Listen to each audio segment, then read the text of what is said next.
Hi guys, welcome to டிகிசஸ். நம்ம சேனலுக்கு யாராவது புதுசாக இருந்தீங்கன்னா சப்ஸ்கிரைப் பண்ணிக்கோங்க.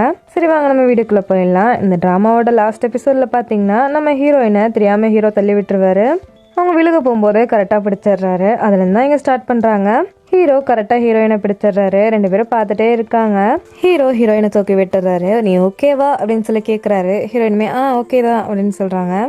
அம்மா நீங்கள் குடிச்சு தானே இருந்தீங்க அப்படின்னு சொல்லி கேட்குறாங்க. ஹீரோ உடனே ஆமாம் இல்லை அப்படின்னு சொல்லிட்டு ஐயோ எனக்கு மயக்கம் வர மாதிரி இருக்குது அப்படின்னு சொல்லிட்டு இருக்காரு. ஹீரோயின் அதுக்கு நீங்கள் ஆக்டோபஸை பார்த்து பயப்படுறீங்க தானே அப்படின்னு சொல்லி கேட்குறாங்க. ஹீரோ இல்லவே இல்லையே அப்படின்னு சொல்லும்போது சரி சாப்பிட்டு காமிங்க அப்படின்னு சொல்கிறாங்க. உடனே ஹீரோ பில் ப்ளீஸ் அப்படின்னு சொல்லிட்டு அங்கேருந்து எஸ்கேப் ஆயிடுறாரு. ஹீரோயின் உங்களுக்கு பயமாக தான் இருக்குது ஆனால் என்கிட்ட காமிச்சிக்க மாட்டீங்களா அப்படின்னு சொல்லிட்டு பின்னாடி போகிறாங்க. ஹீரோயின் போய் பில் பே பண்ணிட்டு ரெண்டு பேருமே வெளியே வராங்க. ஹீரோயினுமே நீங்கள் நம்புவீங்களா, இவ்வளோ பெரிய கம்பெனியோட ஓனர் ஒரு ஆக்டோபஸை பார்த்து பயப்படுறாங்கன்னு சொன்னா அப்படிங்கும் போது யார் பயந்தா அப்படின்னு சொல்லி கேட்குறாரு. அப்போ வாங்க போய் சாப்பிட்டு காமிங்க அப்படின்னு சொல்லும் போது இல்லை எங்கள் வீட்டில் இதை விட நல்லா இருக்கும் சாப்பாடு அப்படின்னு சொல்லிட்டு முன்னாடி நடந்து போடுறாரு. ஹீரோயின் ஆக்டோபஸ் வருது ஆக்டோபஸ் அப்படின்னு சொல்லி கத்திட்டே பின்னாடி ஓடுறாங்க. அவருமே பயந்துட்டு ஓட ஆரம்பிக்கிறாரு. கட் பண்ணி சின்னதாக காமிக்கிறாங்க. இந்த ஃபோட்டோ பார்த்தியா அவனை நான் எடுத்தேன் எப்படி இருக்கு அப்படின்னு சொல்லி கேட்குறாங்க. அவருமே பார்த்துட்டு அந்த இவெண்ட்டை பற்றி நீ என்ன நினைக்கிற அப்படின்னு சொல்லி கேட்குறாரு. நீங்கள் ரொம்பவே கூலாக அதை ஹேண்டில் பண்ணீங்க, நல்ல வேலை அந்த ஹோஸ்ட்டுக்கு உடம்பு சரியில்லாமல் போயிடுச்சு அப்படின்னு சொல்கிறாங்க. இது கேட்டதுமே டவுட் வருது அவருக்கு. இந்த விஷயம் உனக்கு எப்படி தெரியும், நீ போய் சொல்லாமல் சொல்லு, நீ தான் செட் பண்ணியா அப்படின்னு சொல்லி கேட்குறாரு. ஆனால் அவங்க சமாளிக்கிறாங்க. இல்லை நான் கேள்விப்பட்டேன்னு சொல்லி அதிலே கண்டுபிடிச்சிடுறாரு இவங்க தான் பண்ணியிருக்காங்கன்னு சொல்லி. நீ இப்படி பண்ணக்கூடாது, இது எவ்வளோ முக்கியமான மீட்டிங்னு உனக்கு தெரியும்ல, ஏன் இப்படி பண்ணுற அப்படின்னு சொல்லி கேட்குறாங்க. இன்னைக்கு ஹீரோயின் மட்டும் இல்லைன்னா நான் ரொம்பவே சொதப்பிருப்பேன், ரொம்பவே மோசமாக இருக்கும் நிலைமை அப்படின்னு சொல்லும்போது ஹீரோயினா அந்த அராண்டா தானே அவளை தானே சொல்கிறீங்க அப்படின்னு சொல்லி கேட்கும்போது பேச்சை மாற்றாத அப்படின்னு சொல்கிறாரு. நீங்கள் எதுக்கு அவங்களுக்கு ஸ்கை ப்ளூ கலரில் ட்ரெஸ் செலக்ட் பண்ணி கொடுத்தீங்க அப்படின்னு சொல்லி கேட்குறாங்க. அவருமே நான் ஒர்க்குக்காக தான் இதை பண்ணேன், வேற எந்த விஷயமுமே கிடையாது அப்படின்னு சொல்கிறாரு. உங்களுக்கு ஸ்கை ப்ளூ கலர்னா ரொம்பவே பிடிக்கும்னு எனக்கு தெரியும், அவன் மேலே உங்களுக்கு ஃபீலிங்ஸ் இருக்கா அப்படின்னு டைரெக்டாக கேட்குறாங்க. அதுக்கு அவருமே அப்படிலாம் எதுவும் கிடையாது, எனக்கு ஒர்க் பார்க்கறக்கே நேரம் பத்த மாட்டேது, லவ்வுக்கெல்லாம் நான் நேரம் செலவு பண்ணுறது இல்லை அப்படின்னு சொல்கிறாரு. ஆனால் உனக்கு நிறைய நேரம் இருக்கும் போலயே, இந்த ஹோஸ்ட்டை மட்டும் தான் நீ பண்ண வேலையா அப்படி இல்லைன்னா அந்த ரிப்போர்ட்டர்ஸ் கூட நீ தான் பண்ணியா அப்படின்னு சொல்லி கேட்குறாரு. இல்லை நான் எதுவும் பண்ணல, நான் ஹோஸ்ட் மட்டும் தான் பண்ணேன் அப்படின்னு சொல்கிறாங்க. நீ உன்னையே ரொம்ப புஷ் பண்ணிக்காத, அதனால தான் அங்கிள் கூட உனக்கு பிடிக்க மாட்டேது அப்படின்னு சொல்கிறாங்க. அதாவது ஹீரோவோட அப்பாவுக்கு அவருக்கு வந்துடுது, டக்குன்னு ஸ்பூனை கீழே வச்சிடறாரு.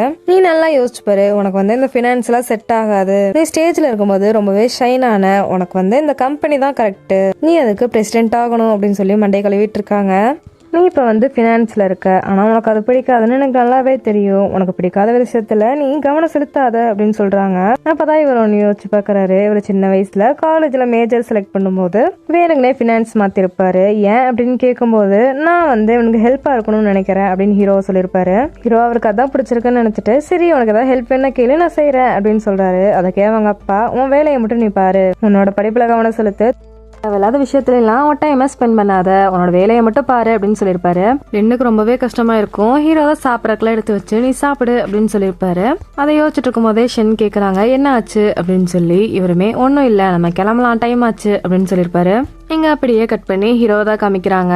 எல்லாம் ரெடி ஆயிட்டு ஹீரோயினுக்காக நைட் வெயிட் பண்ணிட்டு இருக்காரு. ஹீரோயின் வர மாதிரி தெரியல, எட்டி பார்த்துட்டே உட்காந்துருக்காரு. ஹீரோயின் வரவும் அப்படியே கண்டுக்காத மாதிரி உட்காந்துக்கிறாரு. ஹீரோயினுமே என்ன எனக்கு ஏதோ டிஃப்ரெண்டா இருக்கீங்க அப்படின்னு கேக்குறாங்க. அதுக்கு எதுவுமே இல்லையே, எப்பவும் போலதான் இருக்கேன் அப்படின்னு சொல்றாரு.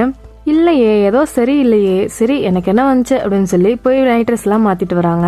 ஆமா இங்க இந்த கட்டையை காணோம் அப்படின்னு சொல்லி கேக்குறாங்க. நம்ம ஹீரோயினுக்கும் ஹீரோக்கும் நடுவில் ஒரு கட்டை மாதிரி போட்டு வச்சிருப்பார்ல, அதுதான் எடுத்துட்டாரு போல. பெட் ரொம்பவே சின்னதா இருந்துச்சு, அதனாலதான் நான் எடுத்துட்டேன், உனக்கு நான் பெரிய பெட்டா வாங்கி தரேன் அப்படின்னு சொல்றாரு. ஹீரோயின் அதெல்லாம் வேண்டாம், எனக்கு ஒரு உண்மை மட்டும் தெரிஞ்சா போதும், எங்கிட்ட இருந்து உங்களுக்கு ஏதாவது தேவை இருக்கா, அப்படி இல்லைன்னா நிறைய ஒர்க் பண்ணணும்னு நினைக்கிறீங்களா, எதுக்காக என்கிட்ட ரொம்பவே நல்லா நடந்துக்கிறீங்க அப்படின்னு சொல்லி கேக்குறாங்க. ஹீரோ அதுக்கு அப்படிலாம் இல்லையே அப்படின்னு சொல்றாரு. அப்புறம் சமாளிக்கிறதுக்காக நீ நிறைய வேலை செஞ்சாதானே கேம் சீக்கிரம் முடியும், அதனாலதான் அப்படி பண்ற, நீ நல்லா இருந்தாதான் கேம் சீக்கிரம் முடியும், அதுக்காக தான் அப்படி பண்றேன் அப்படின்னு சொல்லி சமாளிக்கிறாரு. ஹீரோயின் அதான பார்த்தேன் அப்படின்னு சொல்றாங்க. சரி எப்படியோ நீங்க என்கிட்ட நல்லா நடந்துக்கிறீங்க, அதுக்காக உங்களுக்கு ஒன்று தரேன், கை கொடுங்க அப்படின்னு சொல்லி கேட்கறாங்க. ஹீரோவுமே கொடுக்குறாரு. ஒரு பிரேஸ்லெட் போட்டு விடுறாங்க. ஹீரோ பார்க்கும்போது ஹீரோயின் கையிலுமே ஒன்று இருக்கு. இது என்ன கப்பல் பிரேஸ்லெட்டா இருக்குமோ அப்படின்னு சொல்லி மனசுக்குள்ள நினைக்கிறாங்க. ஏன்னா ஹீரோக்கு தான் ஃபீலிங்ஸ் வர ஆரம்பிச்சிருச்சுல்ல. ஹீரோயின் எனக்கு போட்டு விடுங்க அப்படின்னு சொல்லி கேட்கும்போது ஹீரோவுமே போட்டு விடுறாரு. இது வந்து நானே டிசைன் பண்ணேன். இது எப்படின்னா நான் தூங்கும்போது உங்க கூட கனெக்ட் ஆயிரும். கண்டிப்பா நம்ம 2 பேரும் கையுமே ஒட்டிக்கும். நான் முழிச்சிட்டேன் அப்படின்னா ஆட்டோமேட்டிக்கா அது ரிலீஸ் ஆயிரும். அதனால உங்களை எழுப்ப வேண்டியது இருக்காது. போன டைம் காலையில நான் வேகமா எழுப்ப வேண்டியதாயிருச்சு. அதனால நான் இது டிசைன் பண்ணிருக்கேன் அப்படின்னு சொல்றாங்க. ஹீரோ நினைக்கிறாரு என்கிட்ட இருந்து தப்பிக்கிறதுக்காக டிசைன் பண்ணிருக்கேன்னு சொல்லு அப்படிங்கிற மாதிரி. இதை நான் ஜெல்லி ஃபிஷ் மாதிரி டிசைன் பண்ணிருக்கேன். ஜெல்லி ஃபிஷ் கடல்கடையில ஒரு மின்மீன் மாதிரி மின்னிட்டே இருக்கும். ஒரு ஏஞ்சல் மாதிரி இருக்கும். அது மட்டும் இல்லாம அதை நம்மளால கொல்லவே முடியாது. அது பெருகிட்டே தான் இருக்கும். அதே மாதிரிதான் என் கேம்லயுமே இறந்து போனா மறுபடியும் நம்ம விளையாண்டுட்டே இருக்கலாம். அதுக்கு ஒரு முடிவே இருக்காது. ஆனா ரியல் லைஃப்ல அப்படி கிடையாது இல்லையா? ஒரு டைம் தான் நம்ம இறக்க முடியும். அதுக்கப்புறம் நம்மளால மறுபடியும் வரவே முடியாது அப்படின்னு சோகமா சொல்றாங்க. ஹீரோ புரிஞ்சுக்கிறாரு ஏதோ ஒரு பெரிய விஷயம் இருக்கு அப்படின்னு சொல்லி. நீ அந்த கான்ஃபரன்ஸ்ல உங்க அண்ணனை பத்தி பேசிட்டு இருந்தீல, அதை நீ முடிக்கலன்னு நினைக்கிறேன். உங்க அண்ணன் இப்ப என்ன பண்றாரு அப்படின்னு சொல்லி கேக்குறாரு. ஹீரோயின் என் அண்ணா இப்ப இல்ல, எங்க அண்ணன் வந்து இறந்துட்டான். நான் சின்ன வயசுல இருக்கும்போது என்ன ஒரு வண்டி இடிக்க வந்துச்சு. என்னை காப்பாத்துறதுக்காக அவன் நடுவில் வந்துட்டான். அதெல்லாம் அவன் இறந்து போயிட்டான் அப்படின்னு சொல்றாங்க. என் அண்ணாக்காக தான் நான் இந்த கேமே டிசைன் பண்ணேன். இந்த கேம்னால அவன் எப்பவுமே என் பக்கத்திலே இருப்பான் அப்படின்னு ஹீரோயின் சொல்றாங்க. ஓ, இந்த கேம்ல உங்க அண்ணா கேரக்டர் கூட இருக்கா? நான் பார்த்ததே இல்லையே அப்படின்னு கேட்கும்போது அது வந்து ஹிடன் கேரக்டர். அதை வந்து நீங்க யாரும் பார்க்க முடியாது அப்படின்னு சொல்லிடுறாங்க. ஏன்னா ஹீரோயின் தான் அந்த கேரக்டர். அவங்க அண்ணா கேரக்டர்ல இவங்க தான் இருப்பாங்க. ஹீரோமே ஓ அப்படியா, நான் வேற நடுவுல நிறைய லெவல்ஸ் வந்து ஸ்கிப் பண்ணிட்டேன் சீக்கிரமா பாக்கணும்னு சொல்லி, அதனால நான் பாத்துருக்க மாட்டேன்னு நினைக்கிறேன் அப்படின்னு சொல்றாங்க. உடனே ஹீரோயின் அப்ப நீங்க சீட் பண்ணீங்களா அந்த கேம்ல அப்படின்னு சொல்லும் போது ஹீரோ சிரிக்கிறாரு. இருங்க நான் சொல்லித்தரேன் அவங்கள அப்படின்னு சொல்லும் போது சொல்லாத அப்படின்னு சொல்லிட்டு வாயில கை வைக்கிறாரு. 2 பேருமே ஒரு நிமிஷம் அப்படியே பாத்துக்கிறாங்க. டக்குன்னு 2 பேரும் வேகமா போய் படுத்துக்கிறாங்க. ஒரு மாதிரி ஃபீல் ஆகறனால ஹீரோக்கு தூக்கமே வரல. ஆனா ஹீரோயின் தூங்கிடுறாங்க. ஏன்னா பிரேஸ்லெட் டக்குன்னு ஒட்டுக்கிது. அதை பார்த்தனே கண்டுபிடிச்சாரு ஹீரோயின் தூங்கிட்டாங்க அப்படின்னு சொல்லி. சோ பக்கத்துல போய் பாத்துட்டு இருக்காரு.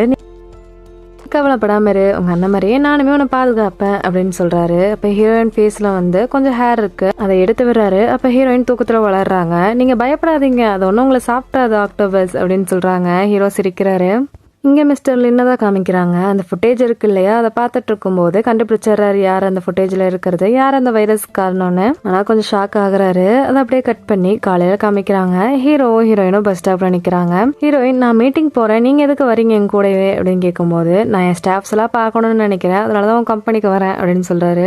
பஸ்ஸுமே வந்துடுது. 2 பேருமே ஏறுறாங்க. ஆனா நம்ம ஹீரோக்கு நிக்கவே தெரியல. ஏன்னா இது வரைக்கும் கார்ல போயிருப்பாரு. சடன் பிரேக் போடவும் பிடிக்க முடியாம ஹீரோயினை பிடிச்சு இழுத்துறாரு. ஹீரோயின் நீங்க கம்பியை பிடிச்சுதான் நிக்கணும், என்னைய பிடிக்க கூடாது அப்படின்னு சொல்றாங்க. டைட்டா பிடிச்சு நில்லுங்க அப்படின்னு சொல்லுவோம். ஹீரோ 2 கையில பிடிச்சு நிக்கிறாரு. அப்பவுமே பேலன்ஸ் பண்ணவே முடியல. இங்க இருந்து நம்ம போறக்கு எவ்வளவு நேரம் ஆகும் அப்படின்னு கேட்கும்போது இன்னும் 1/2 hour ஆகும் அப்படின்னு சொல்றாங்க. 1/2 hour அப்படின்னு வாயை பழக்கிறாரு. இப்ப பஸ்ல இருந்து இறங்கினதுக்கு அப்புறம் தான் காமிக்கிறாங்க. 2 பேருமே நடந்து போயிட்டு இருக்காங்க. ஹீரோ எப்பவும் போல வேகமா நடந்து போறாரு. ஹீரோயின் ஓடி ஓடி வராங்க. வேணுங்களே ஹீரோக்கு முன்னாடி போய் நடக்கிறாங்க. ஹீரோமே ஈக்குவலா அதிகமா நடக்கிறாரு. 2 பேரும் மாறி மாறி முன்னாடி போயிட்டு இருக்காங்க. கடைசியா 2 பேரும் ஓடவே ஆரம்பிச்சிடுறாங்க, யார் ஃபர்ஸ்டா போறதுங்கிற மாதிரி. இங்க அப்படியே கட் பண்ணி மிஸ்டர் லின்னதான் மறுபடியும் காமிக்கிறாங்க. ஷென்னை கூப்பிட்டுட்டு டேவிட பாக்குறதுக்காக போயிருக்காங்க. அவரை ஓ நீங்க 2 பேரும் மறுபடியும் சேர்ந்துட்டீங்களா அப்படின்னு சொல்லி கேக்குறாங்க. அதுக்கு லின் எதுவுமே பதில் சொல்லாம நீ வைரஸ் யார் இம்போர்ட் பண்ணான்னு சொல்லி கண்டுபிடிச்சியா இல்லையா அப்படின்னு கேக்குறாரு. அதுக்கு அது ரொம்பவே கஷ்டமா இருக்கு, கண்டுபிடிக்க முடியல அப்படின்னு சொல்றாரு. ஓ அப்படியா, யார் வைரஸை போட்டாங்களோ அவங்களுக்கு தான் எடுக்கிறது ஈஸியா இருக்கும் அப்படின்னு சொல்லி மறைச்சிட்டே சொல்றாரு. ஷென்னுமே நீ என்ன பேசிட்டு இருக்க அப்படின்னு கேக்குறாங்க. எனக்கு தெரியும், அதை வந்து டேவிட் தான் போட்டானு, எதுக்காக நீ இப்படி பண்ண, உன்னை நான் எவ்வளவு நம்பினேன் அப்படின்னு சொல்லி கேக்குறாரு. ஷென்னு ஒத்துக்கிறாங்க. அவன் மேல எந்த தப்பு இல்ல, நான் தான் இதை பண்ண சொன்னேன், உனக்கு இந்த கம்பெனி கிடைக்கணும் அப்படிங்கறதுக்காக தான் நான் பண்ணேன். ஹீரோ எதுலுமே பெஸ்ட் கிடையாது, அவன் எப்பவுமே உன் பின்னாடி தான் ஒளிஞ்சிட்டு இருக்கான், நீ எல்லா வேலையும் செய்யற, அவன் கிரெடிட் மட்டும் வாங்கிட்டு போறான், நீ பெஸ்டா வரணுங்கிறதுக்காக தான் நான் இதை செஞ்சேன் அப்படின்னு சொல்றாங்க. இவருக்கு டென்ஷன் ஆகுது. எனக்கு எதுவுமே தேவை கிடையாது அப்படின்னு சொல்லிடுறாரு. எங்க அப்படியே கட் பண்ணி மறுபடியும் ஹீரோயின் தான் காமிக்கிறாங்க. ஆபீஸ்க்குள்ள வந்தோடனே ஹீரோயின்காக எல்லாமே சர்ப்ரைஸ் பார்ட்டி வந்து ரெடி பண்ணி வச்சிருக்காங்க. அதை தெரியாம 2 பேரும் உள்ள வந்துடுறாங்க. 2 பேரும் மேலுமே சேர்ந்து அந்த வெடி மாதிரிலாம் வெடிப்பாங்க இல்லையா, அதை வெடிச்சு விட்டுறாங்க. ஹீரோ நான் ரெஸ்ட் ரூம் போயிட்டு வந்துடுறேன் அப்படின்னு அங்க வந்து கலந்துக்கிறாரு. ஏன்னா அவருக்கு இந்த மாதிரி செலிப்ரேஷன் எதுவுமே பிடிக்காது. ஆனா எல்லாருமே ஹீரோயின் கூட சேர்ந்து ரொம்பவே என்ஜாய் பண்ணி அதை செலிப்ரேட் பண்றாங்க. ஹீரோ ரெஸ்ட் ரூம்குள்ள இருக்கும்போது அவருக்கு ஒரு கால் வருது அவர் ஃப்ரெண்டு கிட்ட இருந்து. நான் ஒரு சீக்ரெட் கண்டுபிடிச்சிருக்கேன், இந்த பிரஸ் கான்ஃபரன்ஸ்ல நடந்ததுக்கு யாரு காரணம் கண்டுபிடிச்சிட்டு சீக்கிரம் வா அப்படின்னு சொல்லும்போது ஹீரோ தான் வந்துட்டேன் அப்படின்னு சொல்லி கிளம்பி போறாரு.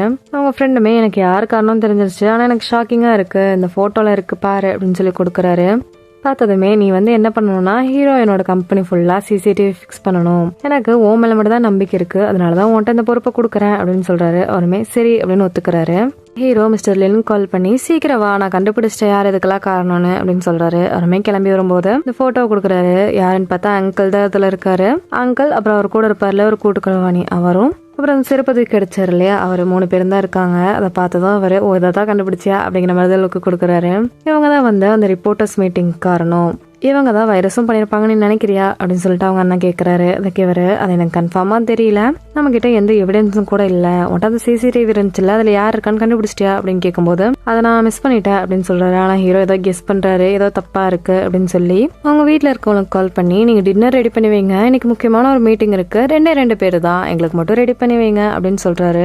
ஹீரோயினை காமிச்சா ஹீரோ நம்மளுக்கு ஒரு சர்ப்ரைஸ் ரெடி பண்ணியிருக்காரு, நம்ம எல்லாருமே போகிறோம் அப்படின்னு சொல்கிறாங்க. அப்படியே ஒவ்வொருத்தராக சேர ஆரம்பிக்கிறாங்க. நம்ம ஹீரோயின் ஃப்ரெண்டு, அங்க வேலை செய்யறவங்க, அப்புறம் ஹீரோட அசிஸ்டன்ட்னு சொல்லி லைனா சேர்ந்துட்டே போறாங்க. இங்க ஹீரோ வீட்டுக்கு வந்து பாக்குறாரு. வந்தா ஃபுல்லா ரெடி பண்ணி வச்சிருக்காங்க சூப்பரா. முன்னாடியே ரோஸ் வேற வச்சிருக்காங்க. அதை எடுத்துட்டு உள்ள வராரு. பார்த்தா ஹீரோ டேட்டிங் தான் யாரோ கூப்பிட்டுறாங்கன்னு நினைச்சிட்டு அவங்க ஃபிளவர்ஸ் பொக்கே எல்லாம் வாங்கி வச்சிருக்காங்க. நான் ஒன்னும் இங்க ப்ரொபோஸ் பண்ண போறது இல்ல அப்படின்னு சொல்லி யோசிக்கிறாரு. நம்ம கரெக்டா ஹீரோயினுமே வந்துடுறாங்க. வந்துட்டு ரான் அப்படின்னு சொல்லி கூப்பிடுறாங்க. அது திரும்பி பாக்குறாரு. ஆனா ரொம்பவே ஷாக் ஆகுறாரு. இதோட இந்த எபிசோட முடிக்கிறாங்க. இதுக்கப்புறம் ஒரு எபிசோட்ஸ் எல்லாம் மிஸ் பண்ணாம பார்க்கணும்னா டிகிசஸ் சேனலை சப்ஸ்கிரைப் பண்ணி வச்சுக்கோங்க. தேங்க்யூ.